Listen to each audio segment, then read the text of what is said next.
नमस्कार, आदाब, सत श्री अकाल। जी, मेरा नाम विजय रैना है और जैसा कि आपको पता ही है कि कुछ दिनों से ये बात चल रही है कि वासक नाग जो हमारा कुलगाम है, कोंड वैली में है, उसके बारे में ये अनाउंस हुआ है कि उसको एक टूरिस्ट स्पॉट की जगह मिली है। तो उसी संदर्भ में मैं कुछ बात करना चाहता हूँ कि वासक नाग की हिस्ट्री है क्या? तो थोड़ा-सा रिसर्च किया मैंने और जो हमने अपने बड़े बुज़ुर्गों से सुना है बचपन में, क्योंकि हम अपने पेरेंट्स के साथ वहाँ जाते थे, एक सैक्रेड प्लेस हम उसको मानते हैं। तो इस वासक नाग का जो अ, बताया गया है, मुझे लग रहा है कि जनरेशंस टू जनरेशंस इसको आगे कैरी फॉरवर्ड हुआ है। हो सकता है कहीं हिस्ट्री में, जो क्योंकि कश्मीर की हिस्ट्री जो है वो 5000 साल से ज़्यादा लिखित रूप में है। तो उस संदर्भ में अगर हम इसको देखें, क्योंकि एक ब्यूटीफुल एरिया है, ब्यूटीफुल प्लेस है, ये पीर पंजाल रेंज जहाँ कश्मीर शुरू होता है, साउथ कश्मीर का दामन इसको आप कह सकते हैं, वहाँ से शुरू हो जाता है हमारा ये एरिया, कोंड एरिया है या कुलगाम का हमारा काजीगुंड एरिया है, ये उसी एरिया में पड़ता है। तो जो वासक नाग है, इसकी जो हमने अपने बुज़ुर्गों से सुना है इसके बारे में, तो हो सकता है कि कुछ लोग इसको कॉन्ट्राडिक्ट भी करें, तो कोई बात नहीं है, अलग-अलग लोग अलग-अलग तथ्य रख सकते हैं उसके बारे में, तो कोई इश्यू नहीं है। अल्टीमेटली हमारा मकसद, जो मेरा मकसद है कि एक टूरिस्ट स्पॉट इसको घोषित किया गया है और इस हमारे एरिया की एक आगे एक उम्मीद जगी है कि वहाँ का विकास होगा, वहाँ के लोगों का विकास होगा, इस जगह को एक प्राथमिकता मिलेगी इस वासकनाग की वजह से। तो कुछ बातें हैं जो हमने अपने बड़े बुज़ुर्गों से सुनी हैं। तो कहते हैं कि पुराने ज़माने में कई हज़ार साल, 2000-3000 साल पहले की बात है कि भगवान शंकर जो हैं, क्योंकि अमरनाथ प्रसिद्ध है, हमारा एक तीर्थ स्थल है। पूरे भारतवर्ष जितने भी हिंदूज़ हैं ऑल ओवर वर्ल्ड, उनके लिए एक सैक्रेड प्लेस है और लाखों की तादाद में हर साल लोग अमरनाथ या जी की यात्रा करने के लिए आते हैं, भगवान भोलेनाथ के दर्शन के लिए आते हैं। तो जो अमरनाथ की एक कथा है, उसमें आपने देखा होगा कि अनंतनाग भी है, अनंतनाग में उन्होंने एक अनंतनाग का नाग था, उनको वहाँ छोड़ा था।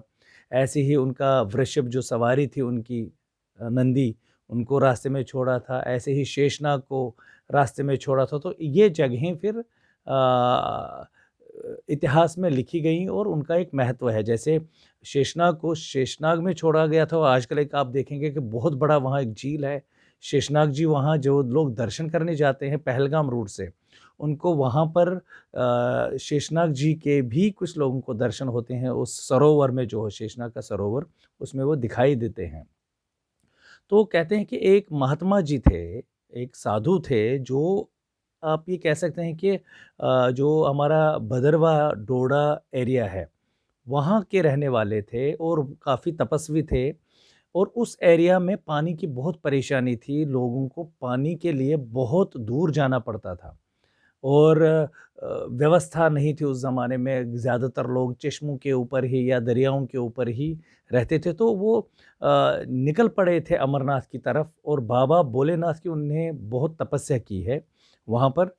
और हमारे बुज़ुर्गों ने ये हमें कहा है कि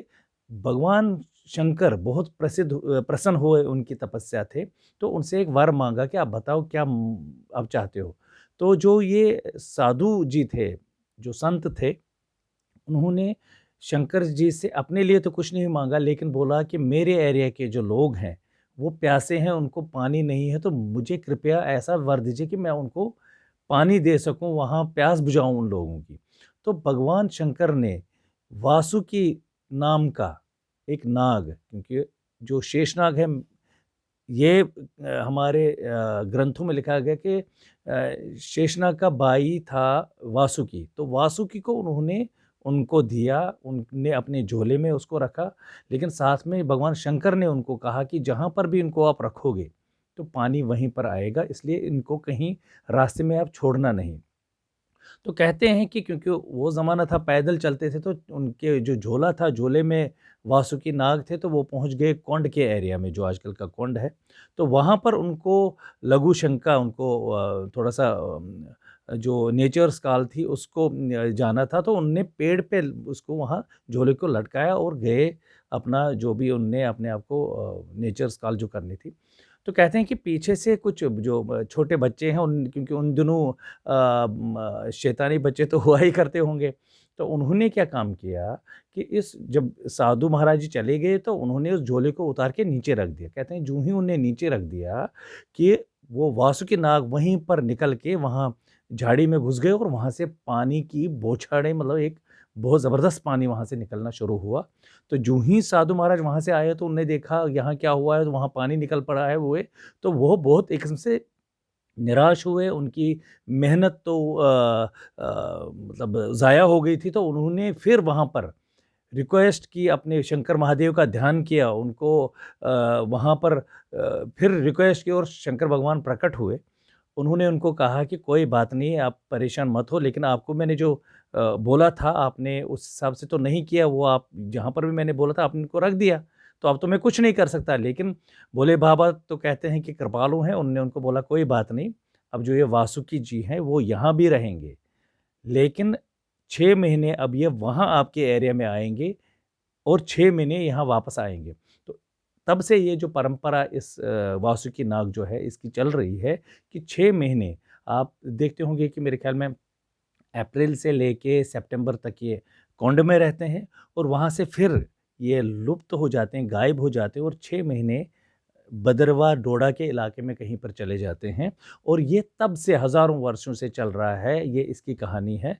और जैसे मैंने पहले भी कहा है कि लोग अलग-अलग मत रख सकते हैं इसके बारे में, लेकिन हमने ये बचपन से सुना है, तो हमें यही इसके बारे में पता है और वहाँ के लोगों का भी वो यकीन है इस बारे में और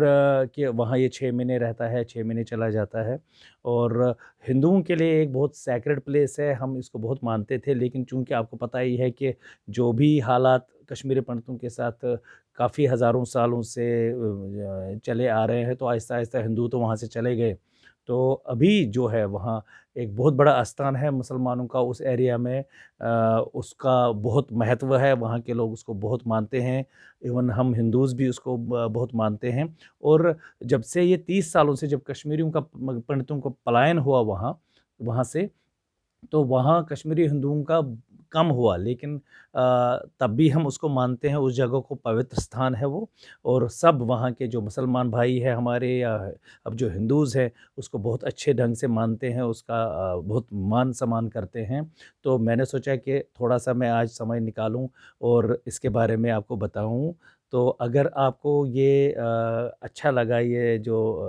वासकनाग कौंड कश्मीर कुलगाम काज़ीगुंड के बारे में कुछ इन्फॉर्मेशन आपको मिल रही है, तो मैं चाहता हूँ कि आप मेरे इस चैनल को सब्सक्राइब करें, लाइक भी करें, शेयर भी करें और बेल आइकन को दबाना ना भूलें। नमस्कार, आदाब, सत श्री अकाल।